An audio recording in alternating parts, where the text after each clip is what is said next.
crazy, the heat. Like I have a problem with heat.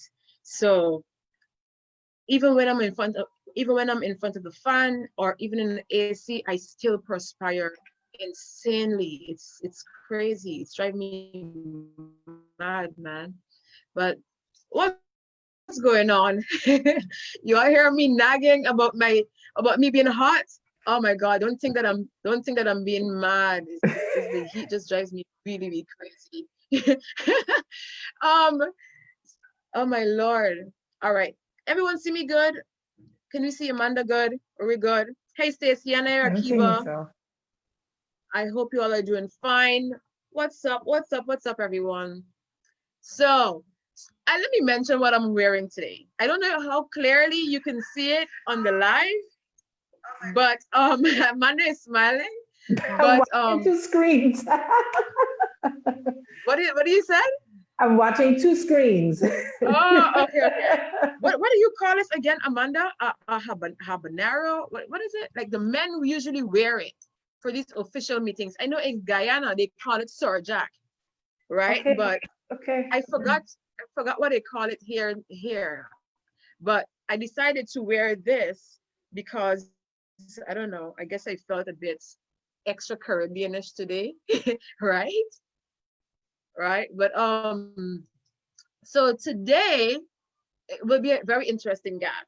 We're stemming off of last week's gap with Edsel Gumbs, where we expound widely on entrepreneurship, the different layers of entrepreneurship, businesses, the challenges of persons, individuals, as well as business individuals, right? Persons who have interests, some of the challenges they face, some of the common mistakes they're made. So we thought, based on all of that rave last week, let's just bring someone else onto the platform where we can have a conversation and just pinpoint a few things from last week's gaff, but expound even more, right?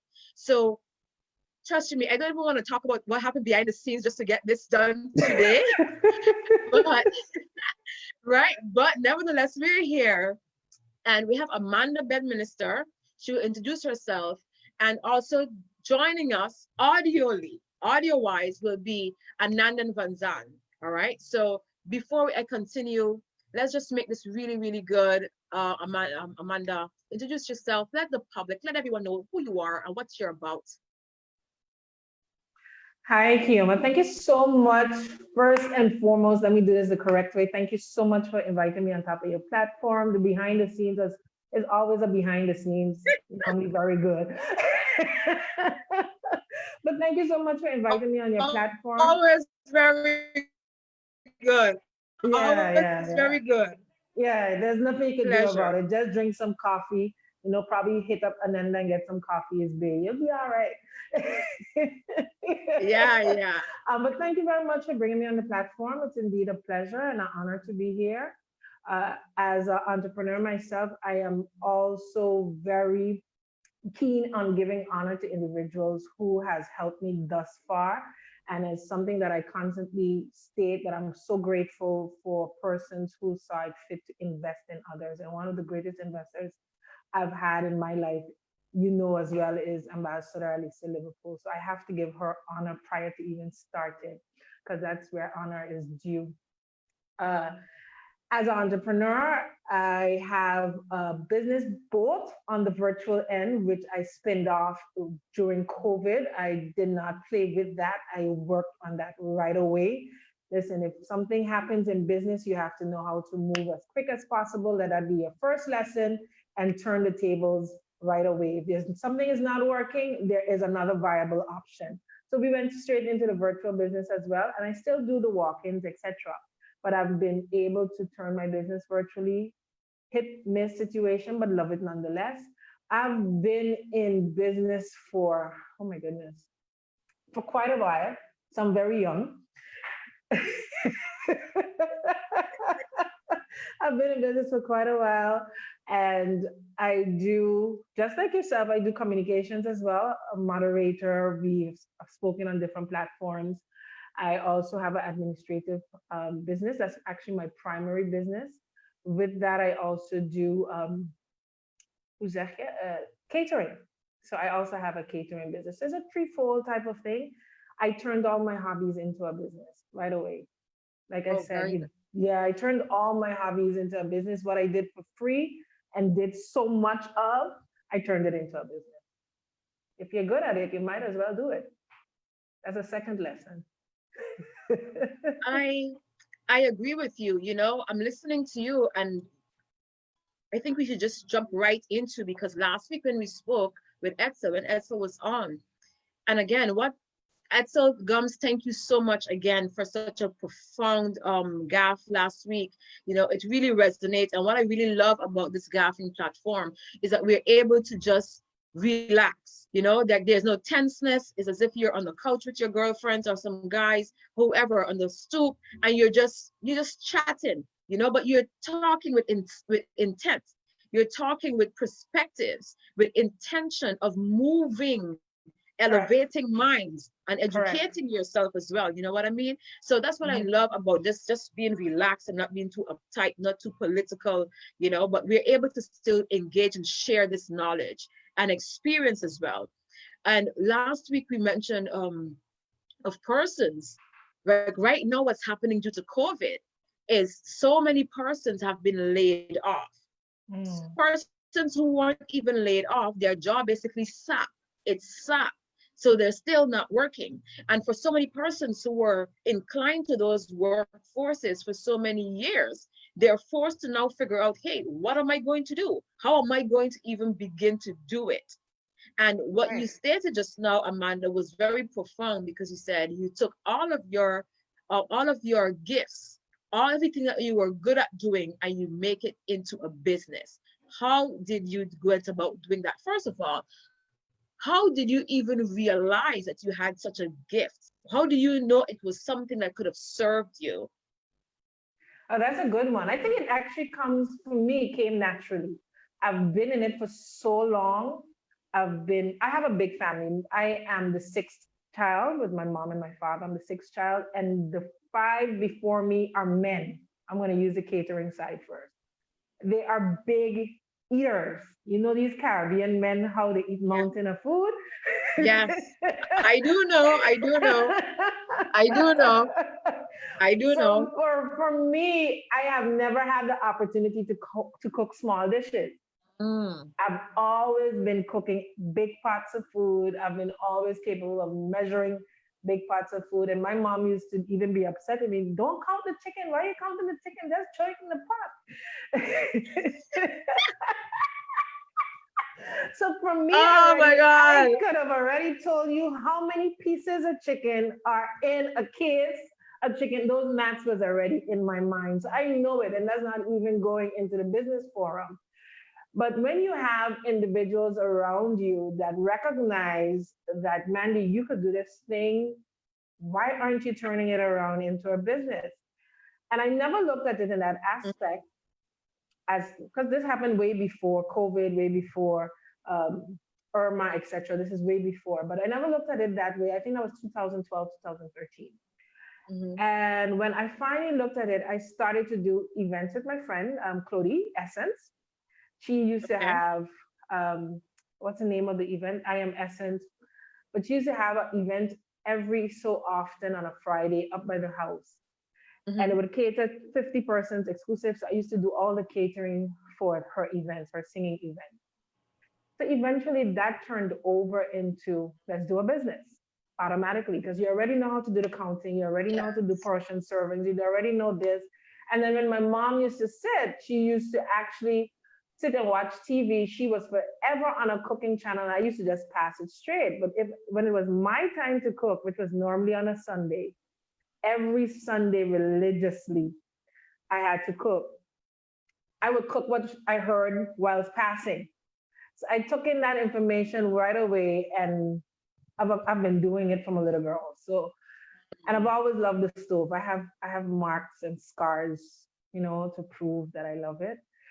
So, but you take what you have, you Yeah. take what you have, and you really turn it and see what if you enjoy doing it. Do you enjoy cooking for large people? Do you enjoy exclusive dinners? Because it doesn't necessarily mean that you have to cook for 200, 100, 400, Yeah. 500.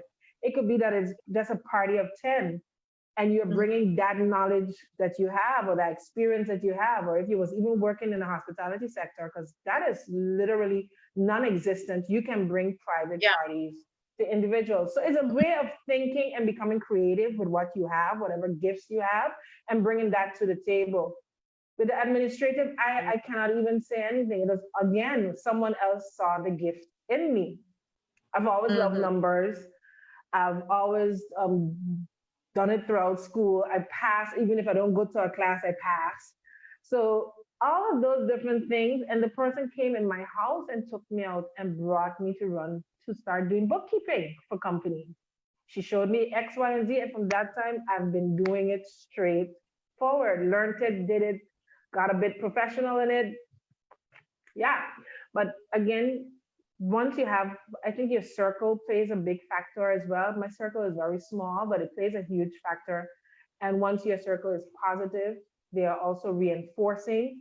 And they're also the one that hold you by the wheels and pull up your skirt and say, listen, fix that, cut back down, do this another way. So I have those type of individuals around me, and I'm very grateful for that. And they're extremely authentic. Authenticity goes a long way. And if you have persons who are really willing to thrive, not only thrive, but to thrive together with you and to push with you on all aspects of your life, be it personal, business, or with family, etc., I think you already have the dynamics with your gift to propel. And another thing, even if you don't have someone with you, it is your responsibility to be able and take the response that is necessary to push yourself as well. So there's gifts that you enjoyed doing when you was a young person. You just need to find it and move on it. Definitely. I think, to complement what you stated, I think what was an advantage definitely for you is persons around you who realized what those gifts were, because you yourself just know you enjoy doing it, right? But you didn't say, hey, you know what, I can actually earn from this. And this is what I mentioned last week. Is it serving you? And I shared this last week and I'll share it again. And for our viewers, let me just mention this. Hey, Tessa, good afternoon. Hey, let me just shout out some persons. Hey, Tessa. Hey, Zuri. Good afternoon. Zuri, Amanda, Zuri said, I love you here, Amanda. Hey, Linda. What's up? Hey, Lindy. What's going on? The whole clique is here. Amanda, your clique is here. Yeah, but it goes to show, we are pressed. We are pressed in I think COVID, if you want to call it, push us, or some of us, to really tap into ourselves. But I shared this last week, and persons confine themselves to work. This is where we're stemming off from last week, right? So Edsel mentioned, in his household when he grew up, he was told, do well in school, go away to go away, study, get a good job, and return. All right. Well, when he returned, he developed this interest in business, and he decided, hey, he's going to study business. And here it is now. He thought, like, hey, this 9 to 5, it's not for him, right? It's not for him. But it's interesting because I can share my personal experience, and I mentioned it briefly last week. I can say I'm a rogue. Like, when it comes to certain things, I'm a major risk taker, but calculated risk. But there are times where I just jump. And I started working, and I want persons. This is for persons, all right? We're talking right now about people who lost their jobs in COVID, and what am I going to do, and all of this stuff. What we're talking about right now, it stems from all of this. But there's some people who do not wait until a disaster hits to make moves. There's some persons who tap into themselves, or like Amanda, it took for her friends, the persons closest to her, to realize and say, hey, you know, you can actually do this and get paid for it, you know? So it takes, and it's like what Betty Arundel from one of our previous episodes, she Yes, stated yes, that yes. she loves this. She's passionate about it, you know? So it's not about saying what, hey Claude, Hey, hey Claudie. Essence, you know, it's not like Essence, for instance, she sings Right. and she allows her To make gift room to for serve her. her. Yeah. Exactly. You know, so a lot of times to add to what Edsel stated last week, we follow this systematic Oh, frame in our mind and it's culturally embedded in us, society embedded in us. We were born into a world that was already created. There were laws, there were systems, there were traditions, there were cultures, everything. When our mother pushed us out into this world, we came into a world that was already formed. Many of us, we go to school, we are sent to school because that's what is systematic. We're sent systematic. to school, Correct. we go to primary, we go to high school, and then we pursue college or university, whichever one. And some of us just went and just we go and look get a job, right? But how many of us ever even know who they are to even Huh. begin with? How many of us Okay. even know who we are to begin with? We follow that system. We finish high school, we go away to study. A few who stay back and get a job in their early 20s, they're excited, they have a child or two, and then they want a 2 or 3 bedroom home. It's always a 2 or 3 bedroom home. They want a little house and land, and they're cool. But they follow this system. I've seen when I worked in a bank, in a financial institution, what I've noticed is, well, not noticed, I was able to actually witness the transition. I saw persons came in just after high school and get their first job and they're hyped. I got my first job and they have that check and they feel like, oh my God, it's A big. million And dollars. then yeah, but it's exciting for them. And I am excited for them as well. I was excited for them as well because you're entering into this new world, the corporate world where you're working and you're earning your own money. You feel like it's happening. But then I was still able to see a different demographics because remember, I'm customer serving, right? Correct. So I'm able to see when persons just left high school and they enter into this work world. And then I get to see persons who've been working for 10, 15 years down. I don't like this job. These people are stressing me out, right? This money ain't no good. But They're there they make no effort to change. to make that move. Correct. And then when you say, but why are you still here? But you know what? Why Tanga again? What? Why? Because so much other people want a job and they can't get a job, right? And then you get to see the persons who are now retired. They come in, they came in and they, oh yeah, I worked so much years in this company, 30 something years, and they wear the badge of it with the honor. And Hmm. don't get me wrong, of course I honor that. Of course, everyone's interest differs. Of course I honor it, you know. But then when persons hit retirement age, you see them coming in and they're nagging because the pension was is not good enough. It's How am I gonna pay peanuts. for it? I worked for Okay. 35 years or 40 years, and this And money it's isn't doing peanuts. anything. You know what I'm saying? Right. So I Right. was able to see that. I witnessed, because remember, I'm the common denominator. And Mm. I was able to witness the transitions from the different demographics. And I'm like, but for me, that was not at all what pushed me. I will tell you this. I started working at 18 years old after high school. And I Mm. remember clearly, I told my colleagues then, I'm going to be a sponge. I'm going to soak up everything you all know. I'm going to suck it up like a sponge. Exact words. All right. And the following year, I got sick with a whole case with my children, and I was out of work for a year. And when I started back working, within 5 months after, my second surgery was in November 2004. 5 months after Amanda, I was working 2 jobs. I was working 8 to 5, then from 6:30 in the evening to 3:30 in the morning, then back to work Funny. for 8. And I was pounding, pounding, pounding. And this was like 5 months after my second surgery, you know. And after about a year, I said, like, I'm not learning anything anymore. I'm not growing. It wasn't about the money then. I felt unfulfilled.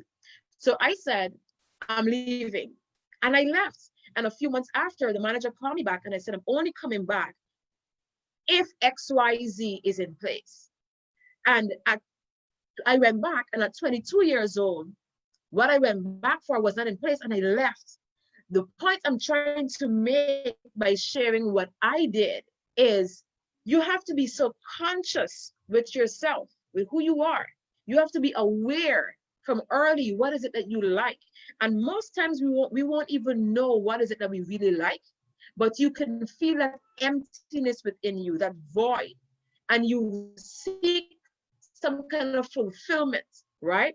And I'm pretty sure, Amanda, the things you do, you will feel that fulfillment, like your life has a meaning beyond just being alive, right?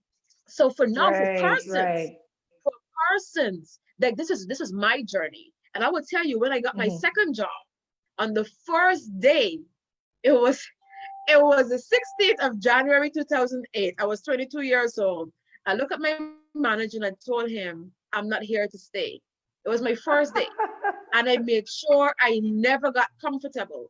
I never got comfortable, and I kept going. 3 weeks shy of 6 years, I left. And I told myself, if I ever look for another job again, it means I failed. And I've been out here for 7+ years, hustling just to bring this to life. Now, in the height of COVID, as you know, throughout the Caribbean region, our economy, our prime economy is what? Is Tourism. tourism, hospitality. So now persons are basically being squeezed because they're not able to work anymore. You, Amanda, as someone who realized your gift, like your friends around you, allow you to assisted you to see your gifts. What would you say to persons right now who needs work, who has that gift? How can they even begin to realize that, hey, you too have something? Okay, Keoma, you said a mouthful, especially in your story, etc. You have said so much. I'm going to just draw right back, especially to the Sure. part where the gift, and I'm going to answer your question, but I'm just going to tap just a little right backwards. And one of the Sure. things I think each one of us, we have to realize that we were already preordained before the foundation of the earth. So everyone, though we came into the earth with our mother's womb and then came out of our mom's womb, and we're conditioned by our mother's systematic views of things or how he or she was educated, mother or father was educated. Before you even came out, you were already preordained. So there are talents and gifts and everything that is in each individual that has to be tapped by those that are taking care of us. And honestly, some of the times why we see persons rebel against the system, it's just simply because what's in them is actually friction, is friction against what Yeah. is currently going on. So the systematic behaviors that is the norm can't work. Now, if I have to go back to entrepreneurship, we were not taught entrepreneurship in schools. That is not something we were taught in schools. Financial literacy, we were not taught in schools. We were not taught how to have a budget. We were not taught how to maintain ourselves, how to work accordingly, how to invest. None of those things were taught to us. But in due timing, once this friction starts to go against, because as well, there's a spirit in man, and in man, everything is preordained from before the foundation of the earth. So everyone has something. You are a created being. And if you are a creative being, that means you are a creative. You are there to create as You're a well. creator. You are a creator. Remember, the created one created you so that you can Yeah. create. Yeah. And that's the gifts that you have, those instincts, those inner abilities, those stuff. And everyone, when we come to that point of understanding that this is me, this is what makes me unique, this is what makes me special, this is why I was created to give and to serve. For me, the ultimate thing for me is serving others. I get joy in seeing others thrive. For me, with my entrepreneurship, is let me see how we can work together so that we can thrive. And I enjoy seeing others thrive. No ulterior motives, nothing else. The main idea is that for all of us to thrive, for us to build our families, for us to build our communities, and for us to build each other, build our businesses. That is one of my core foundations, building others. That is where my passion comes from. Now, if you're going to be in the hospitality sector and jobs has gone away, there is things that are in you that you need to tap into. And to be honest with you, I don't share everything with everyone, but there is this one person that you can find. There is this person that you know that gives you an honest and true opinion, devoid of any motives or ulterior motives. You have to tap into that gift that is already there. I'm saying you have to. It's not everyone that can do it. I understand that. I understand that our mindsets are not the same. I understand that not everyone has a thriving mindset because it starts in the mind. If we can get our minds right, everything else works accordingly because you're Can I, attracting. Amanda? Go ahead. Amanda, sorry. Let me just stick a pin there. You said just now, you said not everyone has a thriving mindset. That's the truth. Let's talk about that because you know what we want is for persons to understand that everyone has something. Yes. And if they believe to themselves or they're not able to be aware, conscious of their minds right now, what do you think needs to happen? What do you think that person needs to do to really draw back and say, hey, you know what? How can I figure this out? Because everyone has a gift. And if I may share something, I think my cousin, she's on. I saw her there earlier. A few weeks ago, I'm gonna put her on the spot. A few weeks ago, right? She called me and she was like, you know, she's looking for this job, this, that. And I listened to her and I said, okay. I said, do you realize that we're getting older? You know, Yeah. The jobs that we are running to go after, it no longer serves us. We're not in our 20s anymore. We're not looking for vacancies. Don't get me wrong, everyone is different, right? Everyone is different. So we're looking for jobs just to say what? Again, systematically, oh, I have a job, right? Because it's what we do. To say that you're not working, it sounds as though you committed a crime, right? But I think ever so often as we get older, we need to step back and reevaluate ourselves and reevaluate our decision making patterns because it's a pattern. And most times we do so subliminally. We follow that pattern without being conscious of our current state of affairs and where we are actually now and where we desire to go. So I was telling my cousin, she's like, okay, this job. I said, think about it. Based on where you are in your life now, your responsibilities, this job is not going to even pay you a certain amount of money. If you're in your 20s, it would have been okay. But now you have different responsibilities. You know, you're desiring to have assets in your life. You want assets, you want compound, you know, you want these things. So your decision process has to be different when it comes to employment. And I told her, I said, I can cook, but I cook on small scales. I cook in the home. I can cook to feed myself or feed the people around me, but I'm not going to cook to feed a mass. I am not doing that, right? Because I'm not going to go fool myself. But I told her, I said, you can do that. I said, your mother worked at a restaurant, cook. And she started cooking. Last week I asked her, how is it going? What's your profit? And she told me, I said, you see what I'm talking about? You would have never known. You would have never known that you would have been capable of earning that in a few hours if you were not able to, if someone didn't bring that out to you. Your gifts are already there.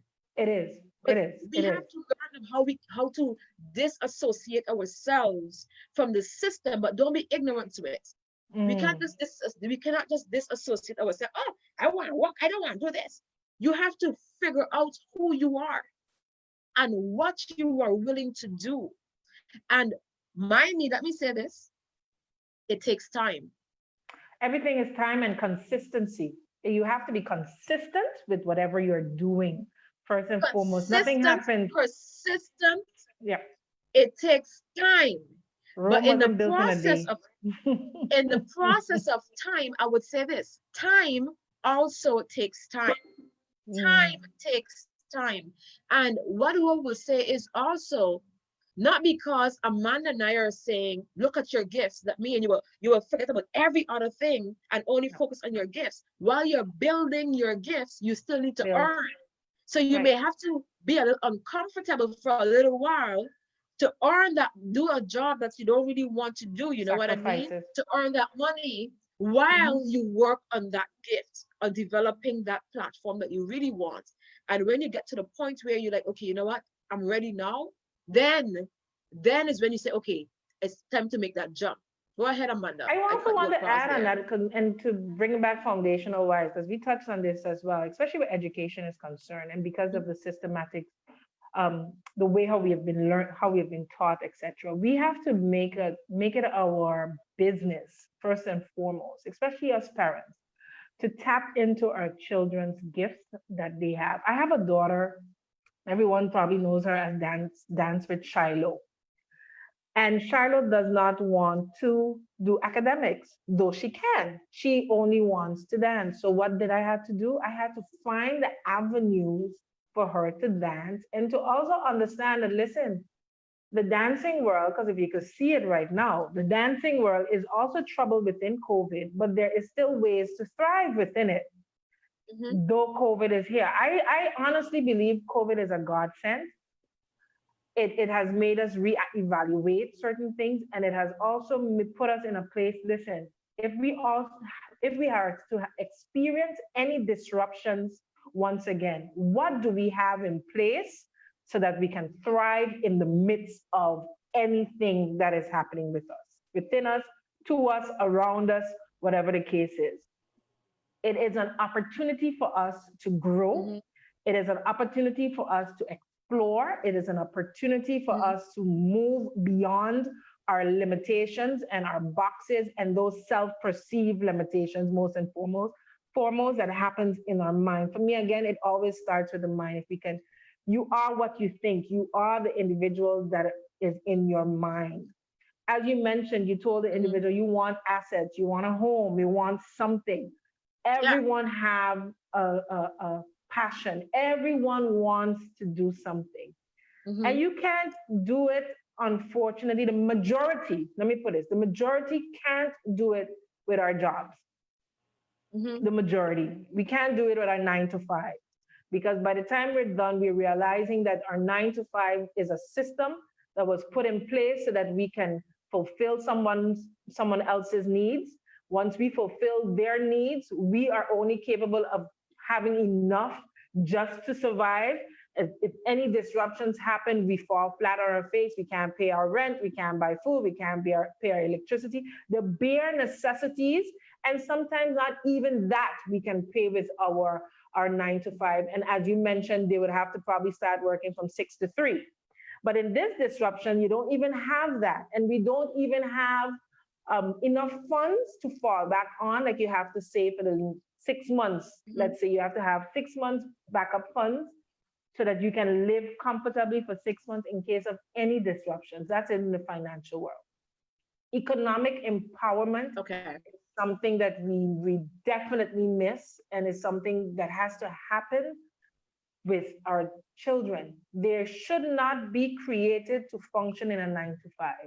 They should not be taught that what they're going through for the next, the first 18 years, elementary and high school, we are preparing them for 9 to 5 work. That is not it. That's not the only thing. We Okay. need more programs. Yeah, you was want to say something? Okay. Can I? Yeah. Can I? I would like to read just two comments Oh, before we continue. So sure. Zuri said everyone doesn't have the grit of passion and perseverance, but it can be learned. I think that is important. Everyone doesn't have the grit of passion and perseverance, but it can be learned. So you have to want it. You have to definitely want it. Claudine said both are essentials. there are great leaders and also great employees. Know which one you are. So that is very key as well. Oh yeah, that's good. You know, Sorry. to add to what you stated, you know, I would say this, there are persons, I mean, for our viewers, don't get us wrong, yeah, everyone is different. There are some persons Correct. who are okay with 9 to 5. There are some persons who don't like the stress of the business. Some persons don't have that interest in business, and that is fine. That is Very fine, much but so. it is fine. But there are persons like myself, like I need to know that I'm doing what I love. All right. And with the state of the economy right now, the state of the world actually right now, it draws us right back to who we really are, what we're really good at. Because we're not, a lot of persons aren't working, persons aren't earning, they're not able to pay their bills, their rents, persons are being thrown out of their apartments, persons are their electricity, their utilities are being cut off, you know. But what gifts can we now like carve up within ourselves? And you don't have to do everything by yourself. Correct. You can Partner with someone. partner. You can Partner partner with with someone. someone. Yeah. You can partner with someone. You don't have to know it all, but you can partner with someone. You know, I would like to, if you, okay, you can reiterate on that, on what we just stated before. I would like to definitely play a recording from Ananda where she spoke about this current state of our hospitality sector. I Mm-hmm. think that is very, very key for the thing. So before we go there, would you like to just tap on that just now? Especially What we were speaking about? the partnership one. And also, let me just touch on the two comments that also, well, I can't touch on everything, but let me touch on Zuri's one for sure. Mhm.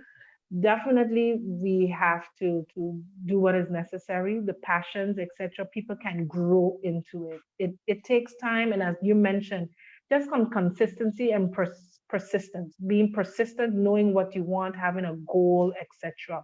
Mhm. Cody, when she mentioned leaders and employees, yes, because certain people do is not going to be in a leadership position, but Mhm. they are going to be an employee, a great employee, and probably Yes. still do something on the side to make that extra push. And we can do it. I think Caribbean people are the most resilient people ever.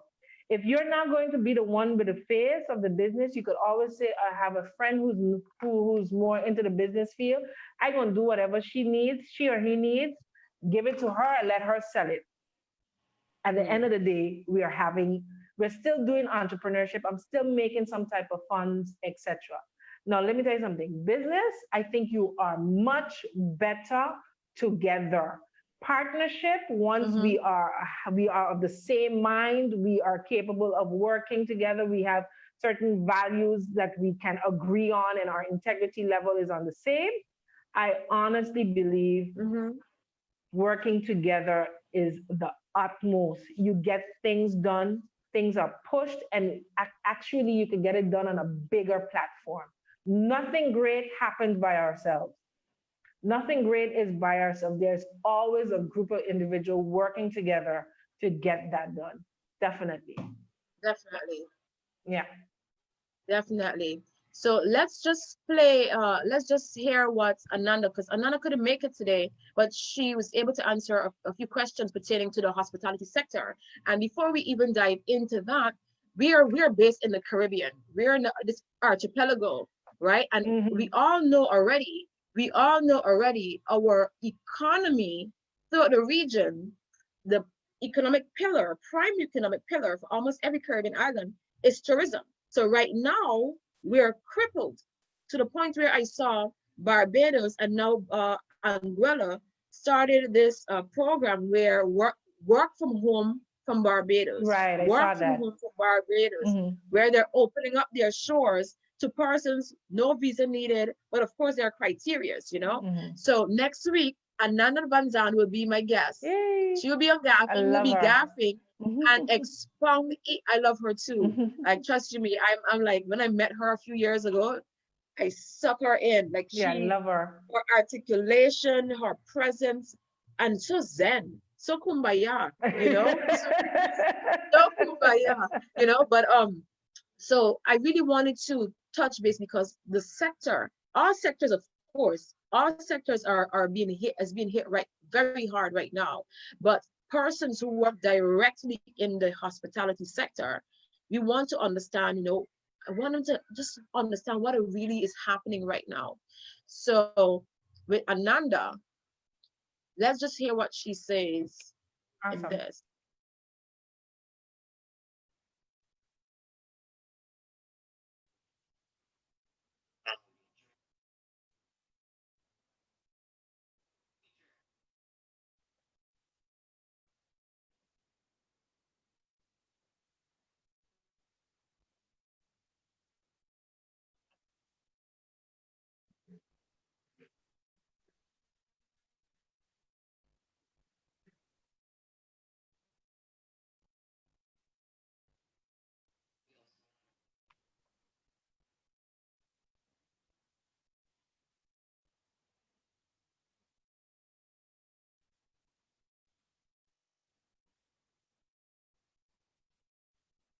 There's a video on. I'm not hearing anything as yet.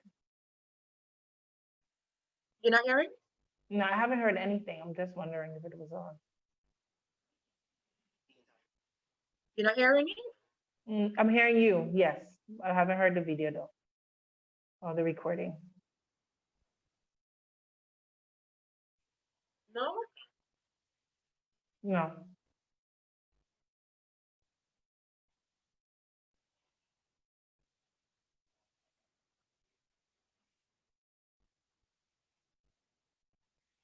Okay. Okay, so can our viewers tell us, are you hearing? Oh, they said no sound, not hearing. Oh, that is strange. 1 minute. That's strange. 1 minute. Okay. And I'm here listening to it, you know. I realize that. Yeah, I'm here listening to this, and I swore persons were hearing it. Yeah, no one's hearing anything, no, including myself. Okay, I don't know what went wrong there, because I actually have it set up to actually, you know, you can actually hear it. I so badly want our viewers to hear this. Yeah, and Anenda is awesome. She's phenomenal. Yes, Phenomenal. she is. She really is.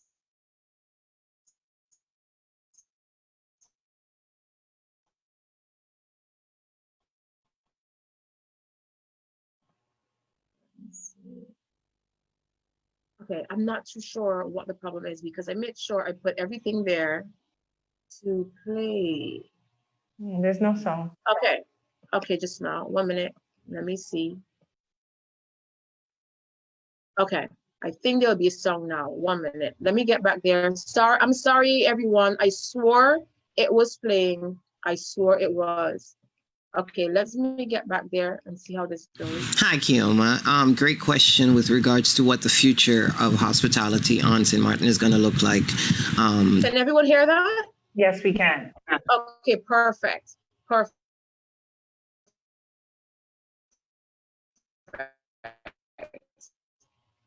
I apologize. I didn't realize. Thank you.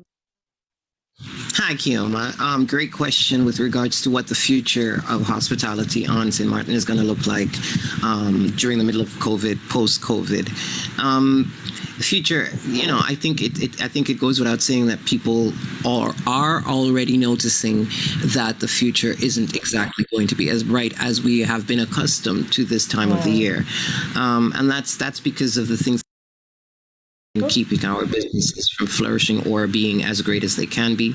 We also know that brings the financial constraints that everybody is experiencing, including our government, and so many things that we are used to being able to say that we're there for us to build on or to be secure in, or at least, okay, we have this going, is no longer going to be in place. Everything is changing, and everything is going to continue to change, because the entire world is going to be changing now. COVID has done a huge, turnaround on a lot of economies in the world, and people have to start rethinking the current economy, the current way of making money, the current way of bringing business out and being able to flourish. And that's something we're now in the moment where we are at a pause and looking around and going, okay, what's happening? Everything is closing. People are struggling. How do we solve this? And then you really have to start digging deep. So we're at the beginning Stages. think of digging deep into what do we want our economy to look like in the next couple of decades, because these are the conversations that we will be having. In terms of the future of hospitality, we all know that's bounded a lot by tourism, and at this moment, one of the biggest markets, the U.S. market, though they are flying in, has enough of their own issues, and you won't get that traveling down here as much as possible. But I think it is a great opportunity for us to start looking at inter-island traveling. I know that I've seen the different initiatives that have been taken to do so, but I think that we really should be able to focus in on this a little. For a lot of us facing the financial constraints in the hospitality sector and working there, one of the few things that it's going to require, or the first thing, that it's going to require is a mindset change. We have to change the way that we look at money. We have to change the way that we look at what we need and how we're going to get it.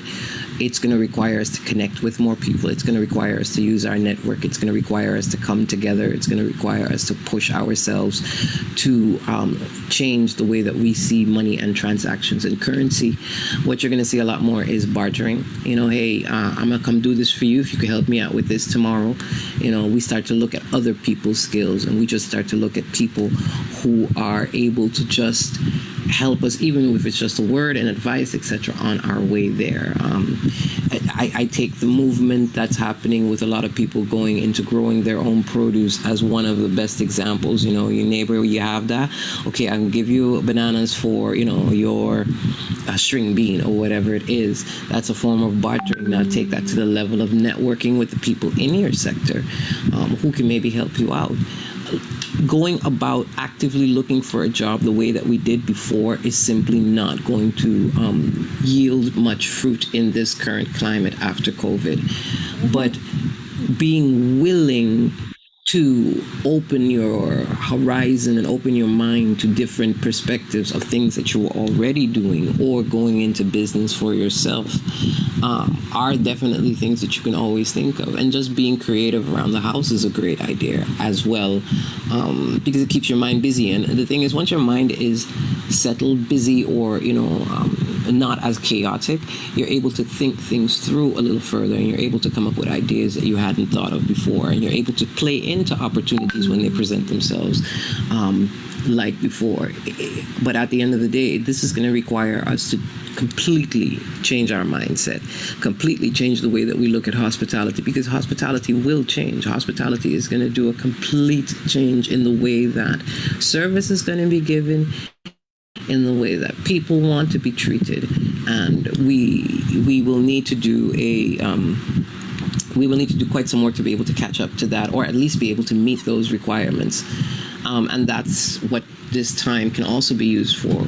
If you know what your needs are already in this COVID, and how you look at service and how you look at where you spend your money because of the limitations of it, then you also see what you need in service. And those are things that you can start to project for yourself, or courses that you can start to take, or ways of being able to practice yourself for when you do meet up or get a job in that situation, in the sector. You're able to meet those standards and exceed them, and make your guests still feel as welcome as possible with all of the things that are going around in the world. Wears a few hats. She's an educator. She teaches hospitality at NIPA. She's one of the former director at SHTA here in St. Maarten. So Anenda knows her stuff. And of course, she's the owner of Coffee is Bay. So definitely you have to check her out. But before we even continue, let me just touch base and just encourage our viewers to, first of all, let me just say thank you. thank you to all of our viewers who continuously support the platform. Today is our 13th episode, and we're very, very grateful, very humbled, and we are continuing to build the platform. We want to do this right. I said this a few like last week before, and we are currently working on our website. We want you to keep in contact with us behind the scenes as well. Hit us up on gyhaffin.com. That's Gyhaffin, gyhaffin.com. Subscribe, and let us connect. Let us stay connected and be a part of this journey with us to build this media platform. All right. So thank you so much, guys. You can check in the comment section. You will see it. Bismarcky, one of my partners, my very good friend. It's posted right there. The website is posted right there. You can sign up for Gyhaffin newsletter right now. Gyhaffin.com. Okay, Gyhaffin.com. So thank you everyone again. But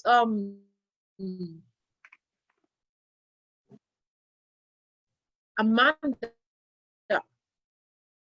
you will hear Anenda say, and one of the key things besides the exchanges, how will we survive? She said a lot of things that have to be done bartering. We give our services here, and in exchange we get this. We have to also commend the persons who are engaged right now in agriculture, because we have so much agriculture that is happening on the island, right? So the home growers group on Facebook, and we also have a lot of agriculture that is happening throughout the region as well. Through the Caribbean region, agriculture, I think persons realize right now, based on the pandemic, we have to go right back to planting our own foods. And how else would we get our food? You know, but the mindset change is what really, really, really hit me hard there. So how would you region and what I think persons realize right now, how can one begin to change their mindset? Because COVID happened, and 1 minute you're here, and the next minute, by a click of a finger, you have to be something else. So how would you encourage persons to go about changing their mindsets? We had a little stag in that process. Yeah, we had a little stag in the but I get it gist. How do we have persons change their mindset? First and foremost, to even begin that process. First and foremost, you made mention in your story is like you had an epiphany. A lot of us go through some things, and at a particular time we get an epiphany. And when we have an epiphany, we come and we say, hold on, let me sit down and let me reprocess this thing. Let me reprocess how much years I've been on the hamster wheel. Let me reprocess quite a bit of things that has happened in my life. And once we come to a place where we can quiet ourselves and realize that as a man thinketh, so is he, we have to realize, okay, I need to start processing this mind differently.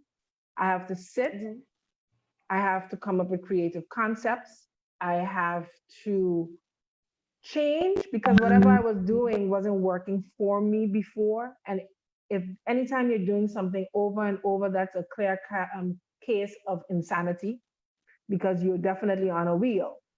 But we have to sit and come to that place. I remember when I changed my whole ideal about myself and what I cherish most and what direction I want, I had an epiphany in the middle of something that was contrary to where I wanted to go. And I decided there in that contrary state that I no longer wanted to be there. I no longer wanted to be in this place. And to be honest with you, that was the last time I was in that spot, because I had an epiphany, and then I started with a re-education of Amanda, re-education of getting to know who I am, the re-education of saying, listen, there is disparities around, there's shortages, there's financial, economic issues. What can I do? And I also think at this particular time, we are going into October, November, December. What can we do in the next 90 days? How can we plan our lives for the next 90 days so that we can see a turnaround? Even though COVID came with its plan, we have to put our mindset in place. Put it down on paper, put a vision on paper, make it plain, and run with whatever we have put down. But it starts in the mind. Make up your mind. Be intentional about things you want to do. It is with intent. We cannot move unless it's intentional. And then you cannot allow outside or things that are happening around you to influence you. I don't care. Let me be honest with you, Keoma. I don't care what I see. I'm at this point. I don't give two hoot what I see. If my bank account says it has $1, I don't believe it's $1. That's just the way how I'm thinking. If the world is saying there's a big fire on the hill, okay, there's a fire in the hill, the trucks come in, water down, but in all honesty, the fire will not harm me. And even if those some things happen, I am still of the mindset, no, I have a vision and nothing that is going to happen or nothing that will happen or whatever is projected, whatever is said, no, I am not going according to the system's norms and values. I refuse it to the very end. Like today we felt a small tremor. Yeah. I think it was a 2.6. And the first thing that came to my mind, no natural disruptions are going to disturb the trajectory that I'm on. That's my mindset. I have written that in my heart. I have written that in my mind, and that is what I'm going to live out my life. Nothing or no one is going to mess up the trajectory that I am on. I'm going to wear my crown as long as I possibly can until the grave ready to take me in. But that is my mindset.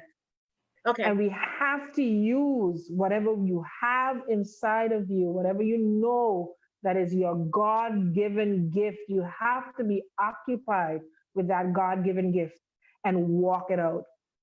But my mindset is wired. I have built my fortitude, and that is something that we all have to do, build our fortitude. And you mentioned it, know who you are. What is, for persons, I will stop. For persons who are viewing and they don't know what fortitude is, explain, not to insult, of course, the intellect of our viewers, but we want persons to really understand exactly what we're saying. What is fortitude? You said to build your fortitude. What is that exactly? There's everything. I'm going to use a castle. Let me use that. You hear me? Yeah, I'm hearing you. Build your fortitude. I'm going to use a castle, for instance. The amount of stones, and I'm going to use something that's really archaic or old-fashioned. The amount of stones that go into a castle, because this is not the way how we did it with just a shovel and some blocks, etc. These are stones that we had to build. They built, or we could even find out on our rock walls too.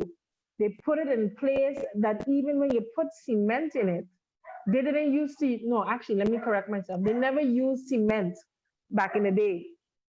The stones went on top of each other. It was positioned in such a way that even if weather came, rain, whatever came, it could not move because it was fortified.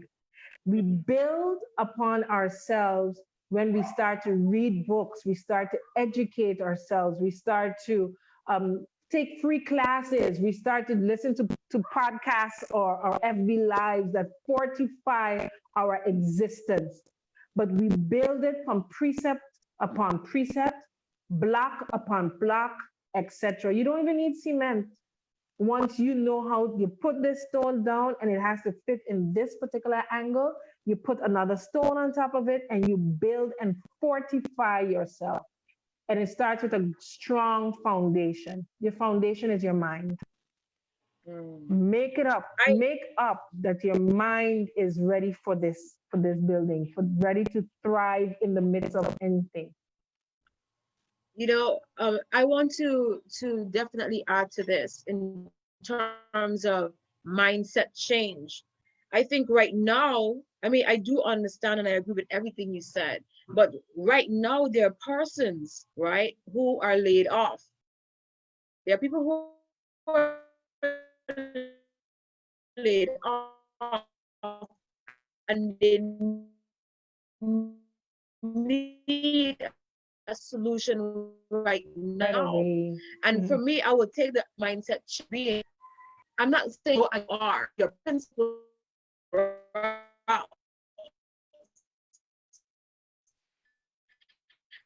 but we are in a dire situation right now, low economically, work, therefore the person's able to financial commitments have who we Yeah, we had a little break a minute ago. they are I needed. heard Sorry. we had a little break that you were chopping up a bit. Sorry. Okay. So I was saying, right now we're in a dire situation, right? Where Mhm. where persons are out of work because of COVID, of course. Persons are out of work. There's if you're not working, you cannot earn. If you cannot earn, you cannot adhere, you cannot respond to your financial commitments, your Correct. commitments in general, right? They're monthly. There are persons who is it good now? I see Polo said it's bad connection. Is it good now? Just comment and let me know It's if it's good, breaking. please. It's better Okay. now? Okay. Yeah. So persons cannot adhere to their the monthly financial commitments. They have children, they have different obligations. So for me, I would take the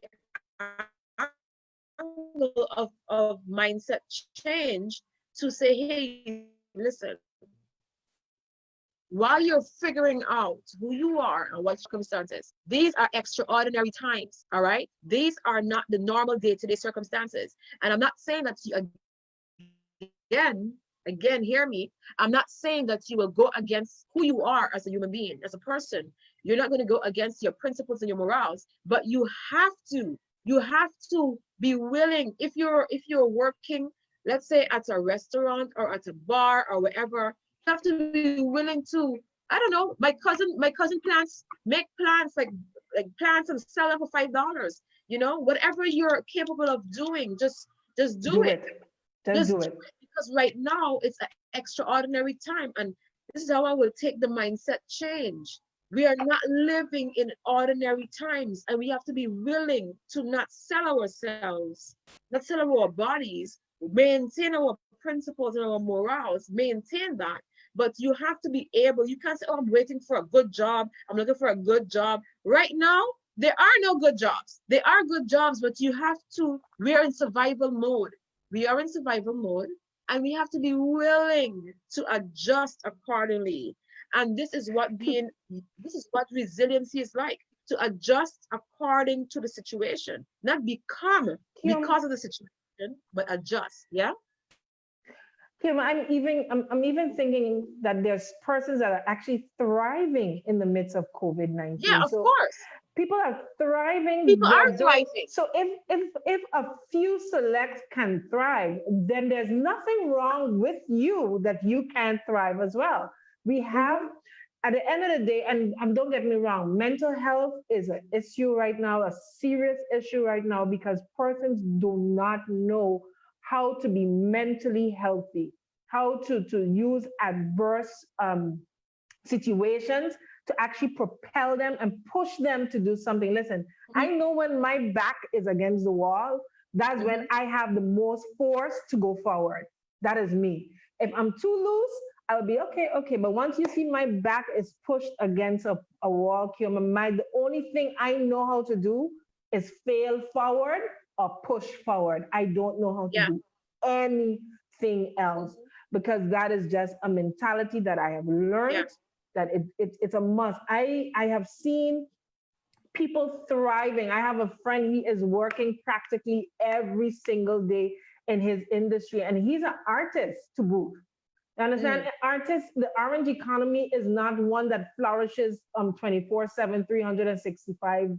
360 something. I can't remember the amount of days in the year no more. The Yeah. orange economy 365. is definitely a difficult one, but in the midst of COVID, he has been working and Mhm. he is making money. It isn't as though he's now making money, he's making money in the midst.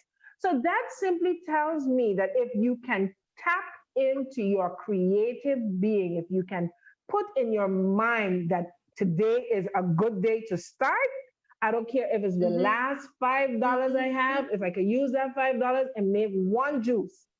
Sell that juice at $10 and then make two more juice and sell that juice at $20. This is a compound effect. Yes.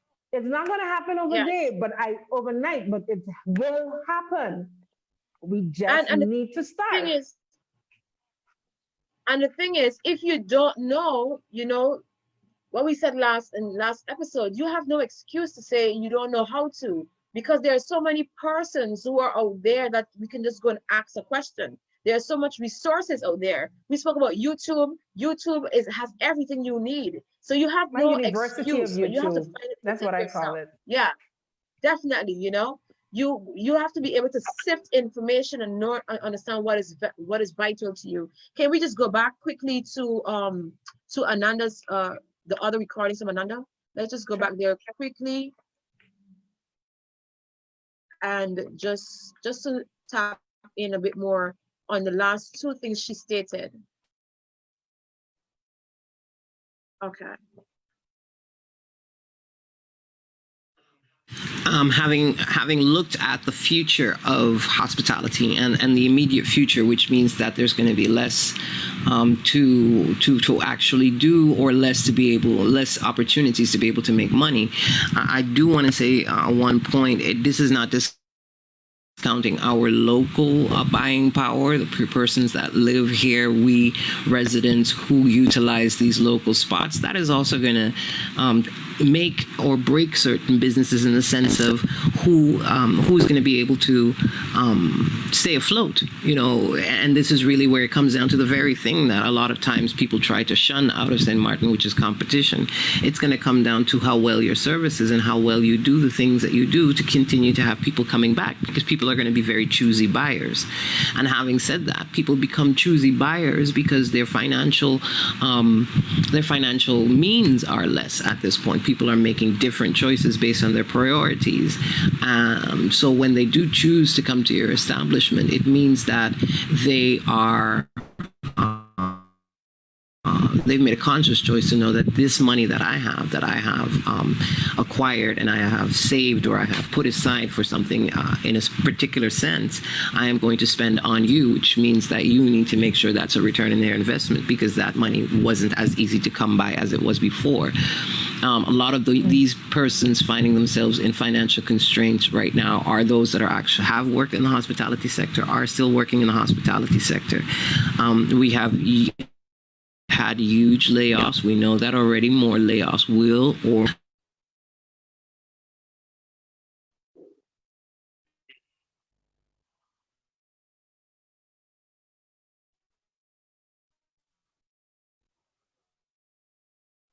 I think you got and this is for the, yes, you do have your labor department buffers, etc., but not all businesses,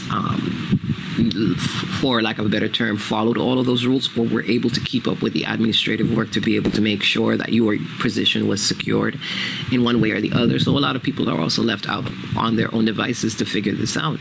Most people worked on daily tips and cashes, etc., and that's just simply not coming in the way that it is. So for hospitality workers, this is a very, very bleak time, in the sense of you are not able to do what you usually do to be able to make those ends meet that you've been doing. And this is talking about people who work multiple jobs. They'll work a job during the day, and at night they'll work somewhere else in hospitality. And so all of these things start to fall away. It's a very difficult position to be in, to even start to think of what else can I do next, because your only thought is, how am I going to feed myself and my family tomorrow? And, with all of those stresses in your mind, you don't necessarily have the time to free up and daydream or even think about what you could be doing. But even in that, I do want to tell people in the hospitality sector who are now facing that and might be struggling or are struggling, and those who are just in pure survival mode, even then, I believe you can take at least 10 seconds, just 10 seconds, to look at the things you are doing right now to cope with your current situation. Whether you believe it or not, you've become very creative. You've done a very creative thing by staying afloat every single day. Now, when you start to put a magnifying glass on the things that you do, you might actually find treasures of tasks and skills and mindset changes and ways of coping, of ways of doing things that are able to eventually make you money. I'm not saying that that is going to happen with everyone. I'm not saying that everything you do is marketable. Some markets are just saturated. Some markets are no longer needed. But you are doing something in the sense of creativity to keep yourself afloat that might actually help somebody else. Definitely. This will be the last, and then we will talk about it after. It goes without saying that COVID has put a full stop on the world economy, period, including our own.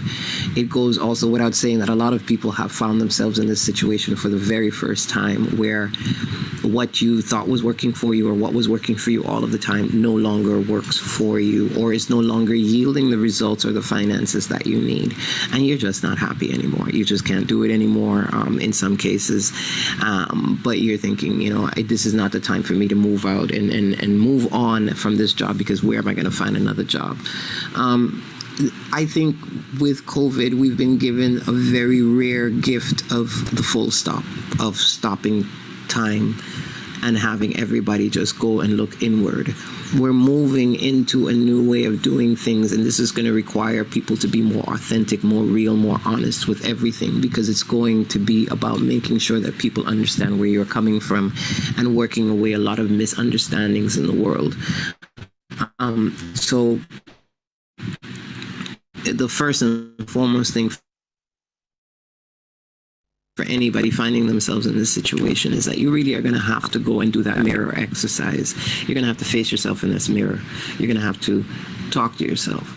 Where am I at? What am I good at? What's going to happen? Where's my future? What do I see in my future? How can I make it happen? Is this even possible? You are going to have to ask yourself a lot of questions. And you have the time right now, because the world has stopped. We're sort of picking up, but the world is still on a comma right now, in the sense that you have the time to ask yourself these questions, because these questions and the answers that come from them are going to be important in the years to come, because how we are accustomed of working, what we are accustomed of doing, even how we are accustomed of commuting to work is going to completely change. We are moving to a more online world, to a more inner world than an outer world. So we're looking at substance now, and we're moving more towards that substance and substance online.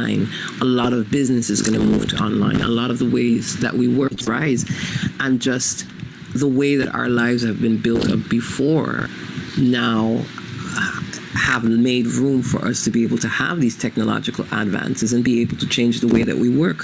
So we can go back probably to what the core is of just existing on this planet, which is communing with each other and taking care of our families and being there. You know, the move to work at home, the move to have online classes at home for students is a jarring one, yes, in the beginning, but I think that we are overlooking the fact that we are home, that our kids are not on the road as often anymore, that we have not had the issues that we've had with loitering of students in town, you know, causing this tension, that we've had time to actually see what's going on, and vice versa. That is actually the main core of what sustains us as human beings, that connection, and we lost it chasing a 24/7 economy. And that, even though the economy ran, it made people unhappy. It made people less dependable for that system. Eventually, that system would implode, because people do need that off time. People do need to feel valued. They do need to be loved. They do need their souls to be nurtured, and that comes from their home environment. That comes from the downtime. That comes from being able to do the things that they have to do in order to do the things that they want to do. So, at the end of the day, for anyone in this situation, this is about facing the mirror, getting in touch with yourself, figuring out where you need to go, answering those tough questions and putting some things aside, and then forging forward in whatever way. This is the time that you are allowed to give yourself permission to be able to do what is necessary to move yourself forward and to be happy. Well, there you go. That In a nutshell. was Anenda Zaandam. And I'm telling you, again, it's a mindset change. In order for us to even begin to adapt to all of the changes that is coming, that has already begun, we cannot do it unless we change our mindset. It's persons who are doing it before COVID. I was on this grind before. I know so many other persons. I have my friend Dion. Yesterday was Dion's birthday. Let me give him a shout out. Yes. Happy birthday. Yeah, Dion has been on his grind since he left school. He has been doing this thing, but nevertheless, it's never too late. And don't get us wrong. We're not saying that you cannot work in an institutionalized environment. That's what I call it, a 9 to 5 or 8 to 5. Right? We're not saying that you cannot do that, but we have to become even more conscious as to what we're really doing and be intentional with what we're doing, So Amanda, you can just speak a little bit more. Can you believe it's almost 4:30? I'm watching now, I'm actually watching it. Yeah. Time flies when you're having fun, huh? Yes, I know. Oh, wow. Ananda said a mouthful, and I think she really summed up everything in its entirety. At the end of the day, the time that we have gotten, let me also make mention of COVID. And I'm going to say that I think COVID's time is really up. It needs to go where it has to go. No, I'm serious. I'm saying it as is. Its time is up. It needs to go. You came, you taught us a lesson learned. You gotta go. Okay, but the thing is, even when COVID goes, the fact that COVID left a mark, it's created a mark. Exactly. So how do we propel forward? Because nothing is going to. Go ahead. And I think Anenda made mention of that as well. The mere fact that it gave us the opportunity to sit, stop what we're doing, and to think, and how can we move forward. That's what I'm saying. Like the next 90 days, though COVID is still here and it needs to go, the next 90 days, you need to be intentional. And you made mention of it as well. You need to be intentional to figure out the directives and the direction in which you want to go. The next 90 days is now you building content about yourself. Mm-hmm. You are going to be the content builder, and you're not going to allow COVID to be the content builder. Yeah. You are going to take charge. You are going to propel yourself by the grace of God for the next 90 days to be the individual that you need to be, to make those additional funds, to be able to keep your family happy, to be financially stable. And whatever sense it is, you are the one that is in charge of you. You have to create your content. This is your content for the next 90 days, be it on the online platform, be it face-to-face, but I'm more pushing people as well to do it virtually, because there is so many different things that you can do virtually. And there are so many things that you can gain an income from, especially products and services. Tap into that. If you're on a 9 to 5 and you're working still in COVID, kudos. What in that 9 to 5 that you could use yourself to build? This is the next 90 days of building. This is not a time to just sit and be not moving. It doesn't help. It doesn't help. COVID gave us that opportunity in March. It's still giving some of us that opportunity again. Until we can see some kind of open door. But until then, we have to write this chapter, and it's called The Next 90 Days of My Life. Definitely. I applaud that. I applaud that very much, and again, everything starts with self. Right. There are so many things that are happening around us. Again, we lost our jobs. You lose your jobs, so therefore you cannot earn. Then you're not able to adhere to respond to your financial obligations.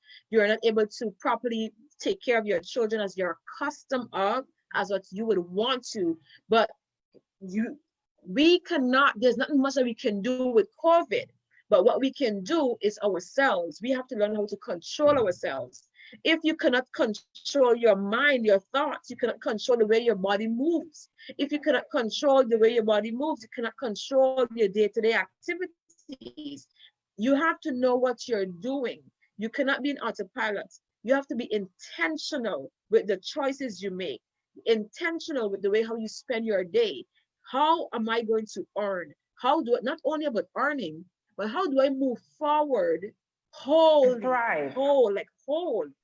Yeah, examine yourself as a person and thrive. Right. Examine yourself as a person. We have the perfect opportunity right now to reflect and say, okay, you know what? For the past 10 years, I've been in this space. Let me reevaluate myself. Is this working? Have I outgrown this? You know, to be conscious, to be present, to realize that there's different seasons that are changing in your life, and you have to be able to notice that. You have to be so inclined with yourself that you're able to notice these things. All right. So again, we're speaking about mindset change, habits change, you know, to understand that even if you were accustomed of earning, working this job, now is a time where you have to step out of that comfort zone and maybe build a box and sell a box. Do something that you have never done. And in that hustle, you wouldn't even realize it, but you will begin to discover yourself in ways that you never thought possible. And if you do not know how to, have a conversation with your friends and be humble about it. Be humble about it. Be humble. You do not have to know everything. It's okay to not to know. It's okay to need to learn. It's okay to say, I don't know, teach me. It is okay. But you cannot get to the next level if you don't humble yourself and admit to yourself that in order to move forward, I need to change my mind, my way of thinking. I need to adjust accordingly. Polo said be creative. But in order to be creative, Polo, you have to know what you're being creative about too. You have to understand what it is you're really doing. Because a lot of us just get up every day and we just do things every day without even understanding the consequences of what we're doing, the effects of what we're doing. All right. So, Amanda, anything in closing? I think viewers, what your thoughts are on today? Like, I see Polo is here, I see Akiba is here, I see Essence is here, Troy is here. What are your thoughts on today? Is there anything that you think before we hop off here today? Is there anything you think we should touch base on? Was today impactful to you? Like what are your thoughts are? Like let us know. Quickly, 2 minutes. 2 minutes, 2 minutes, 2 minutes. And in the meanwhile, go to Gyhaffin.com. In the meanwhile, go to Gyhaffin.com and subscribe to Gyhaffin. Subscribe. But let us know exactly. Zuri said, loved it. I love talks and self-development. Definitely. So Zuri said she loves it. She loves talks and self-development. Anything to have individual tap into their greatness. We definitely agree. You know, Zuri, as Amanda said, and you know what we're saying today, we cannot do anything unless we know what we're doing. So we have to become conscious as to ourselves. You know, if I was not conscious of me not feeling fulfilled at my previous jobs, regardless of what the system said to me or taught me, what I was inclined to, I would have still been there. I listened to myself. I felt unfulfilled and I left. And when I left, I was like, you know what? This that I'm doing right now, I feel good, but I need to figure out how am I going to get paid by it? How am I going to get paid? Yeah. and this is one thing that's a whole nother topic. You know, we weren't taught. I honestly, I didn't have financial literacy and I'm still learning. I'm honestly still learning, you know, because I remember in 2014, a friend of mine said to me, Keoma, you need to pay yourself. For all the things that you're doing, you need to pay yourself. And I couldn't understand it. I couldn't understand it. I honestly could not, because for me, like I'm good at this. I'm doing this. Why pay myself? But we need to understand that our gifts needs to serve us. Our gifts needs to serve us. We have to be paid for our gifts. But in order to be paid for our gifts, we need to realize what those gifts are. And I think there's so many examples. Amanda, you're a perfect example of that. Dion Gumbs is his birthday. I'm gonna really shout him out today. You know, he's a perfect example of that. This guy is paid for his gifts. He's just naturally good at what he does, and it's just a perfect example. All right. Honey, So you gotta Polo said, secure the bag. Secure the bag. "Oh yeah, the bags, the bags. Like it's multiple sources of income, multiple sources of 7 income. You know, streams. It's a yes. must. You need to make money whilst you sleep. As someone I know said 9 streams, nine streams. Listen, I agree. you know, Create them. but Create them. yeah, definitely. So Polo said self-development, search what we Search don't what know, we don't change know. our Change our mindset. mindset. Definitely. So everyone, thank you. I really hope, you know, given the fact that last week what we spoke of with Edsel Gumbs on entrepreneurship, the different aspects of business, and how persons, you know, the failures of some persons and the thrives of some persons as well, you know, how we are today basically is to prepare you to even get to that point. Consciousness, understanding yourself, understanding that you're talented with certain things and you can cook. Look at my cousin. The girl is now cooking. On weekends, she's selling food, you know? Hey, Tessa, this is my cousin Tessa. Let me put her on the spot. She's selling food right now on weekends, and she's using what she and her mom is good at to create that income stream for them. And at the same time, they're feeding the public, you know? So it's a win-win. You know, you're serving. So Troy said, staying focused on your vision and goals and making necessary adjustments and taking inventory on your life and goals. That is key. Right. Amanda, would you agree? Taking inventory. I agree. Oh yeah. Taking inventory. And you do that at every there's a time where you come into a crossroad, and at every crossroad it is time to take inventory. COVID might have been a crossroad for you. You take inventory and see, put everything on a piece of paper. I believe in writing, making the vision clear. Like you said, you're good with words. I also love words and or pictures, whatever it is, but you have to take inventory of yourself. Introspection, always needed. And to be honest with you also, if you have persons around you that you're good to, ask them that question. In between 2019 to now, where have you seen, where is my weaknesses? What are my strengths? Where do you see I've grown? You need people around you to give you that type of information but it has to come from your circle, because not everybody can tell you that. Motives, of course. And we have to be honest with ourselves.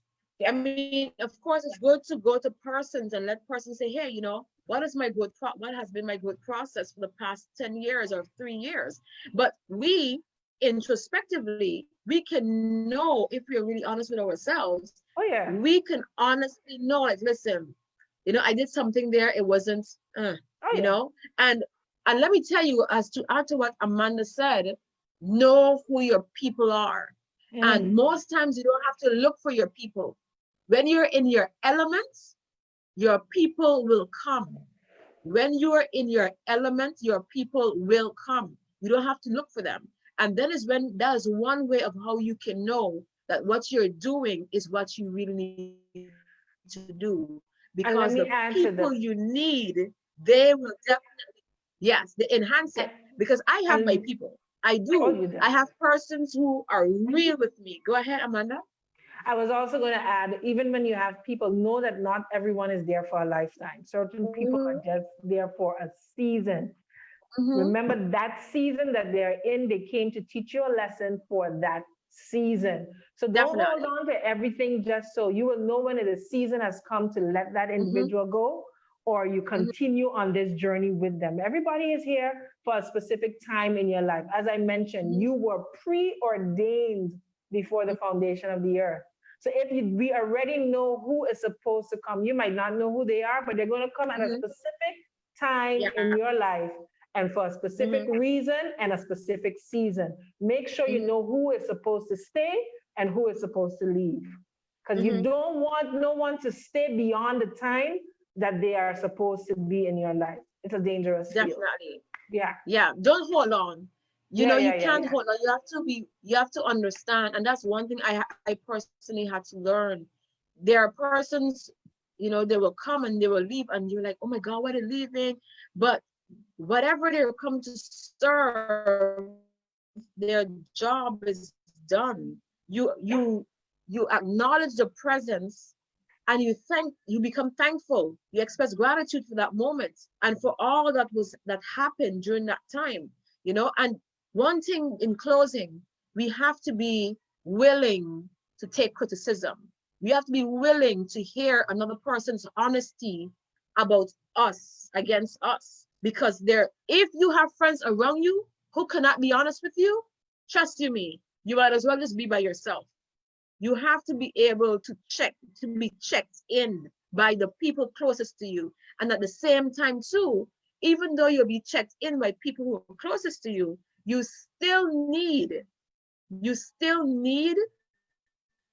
to analyze what they're saying. You still have to be able to, you know, what do you call it, have a discernment, a spirit of discernment, you know, hey, are they really checking me in, or are they bashing me? You know, what is really happening here? So you always have to try your best to remain present, and not because they're responding and highlighting a certain flaws or certain correction, certain thing that they believe needs to be fixed. You have to also listen to their tone, listen to the intent, understand what they're saying, and then you will know if it's authentic or not.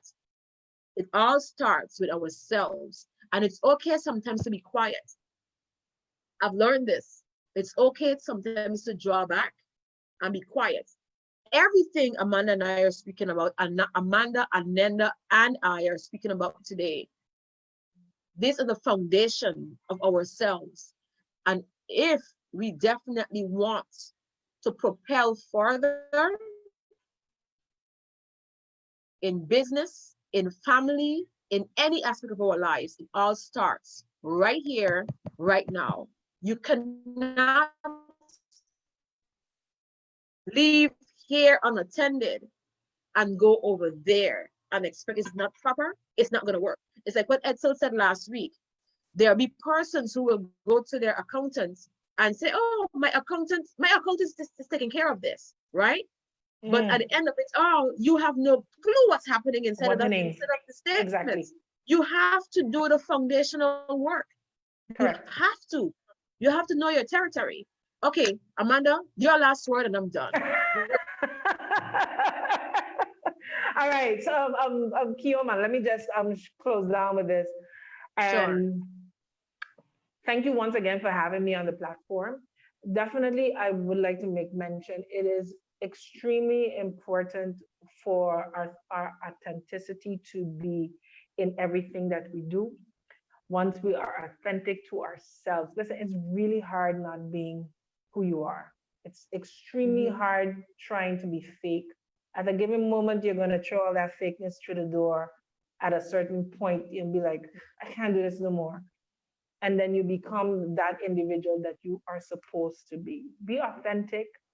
Look at yourselves. Put your business plans together. Listen, the next 90 days and 90 days, ride this thing like it's your life depends on it. And be intentional. And make it your business once you have reached where you want to reach to bring someone else with you. Nothing that you're doing is for yourself. Never. You can't be that selfish. You won't go that far. So bring someone else with you. When you get to that point, bring them. Show them the way. And it doesn't need to be compensated, or you could have some of it compensated, because I still believe in the money bag. But show someone the way and give that. Something has to be given. And just give honor. And I think she said it well. Keoma said it well. Stay humble. Stay hungry. Do this thing in the next 90 days. And stay foolish. And stay foolish, right? You don't know everything. I come into a conversation. I remember I was talking to Rhoda and I told Rhoda, at this point, I don't know nothing. I'm putting everything that I know and I'm throwing it in the back and I just want to soak in everything that you're saying. And she looked at me and she was like, that is a whole different process. That's when you know you're learning and you're maturing.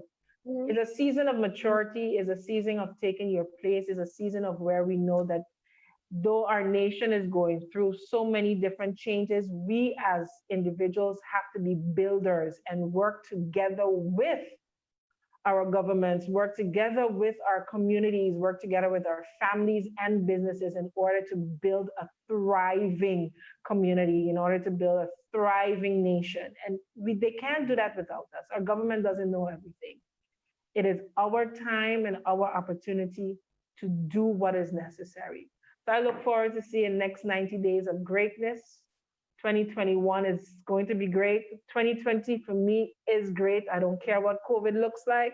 I know even though in the midst of the stop, I am pushing forward. And for me, that is important. Like I was telling Claudie, I think it was 2 evenings ago, I said, for 2020 has been one of my most productive years. Imagine that. It has been productive personally and financially.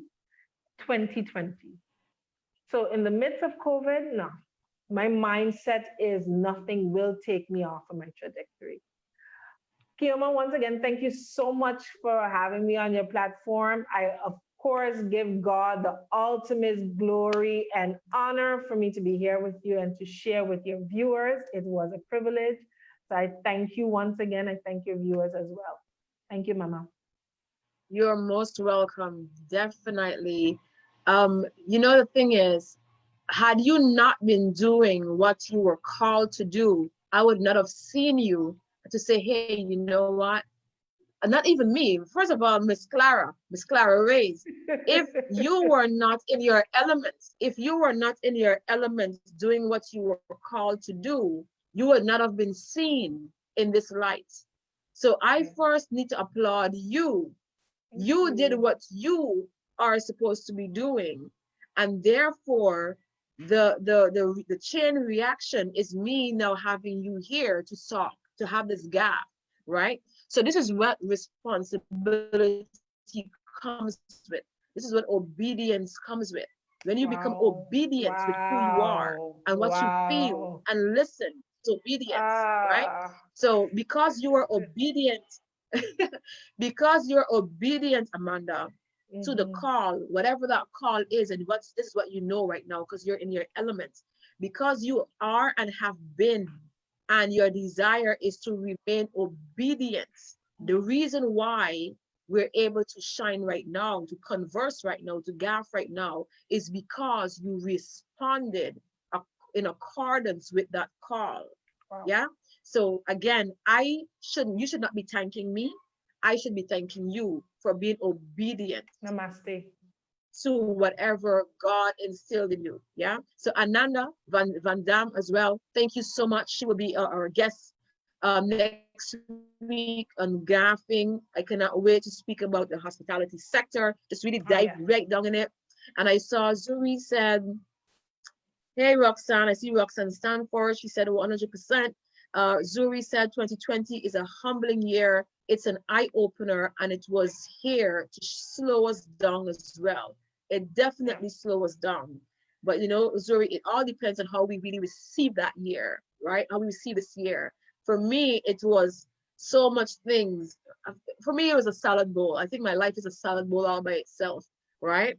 So thank you so much, everyone, our viewers. Polo, Polo, I just read your comments. Zuri, thank you. Akiba, thank you. Latoya Gain, I saw Latoya Gain. She said, know what your true purpose is and grow with the circumstances. Definitely. And let me say this in closing, yeah? Do not feel that everything is going to be a walk in the park or a bouquet of flowers.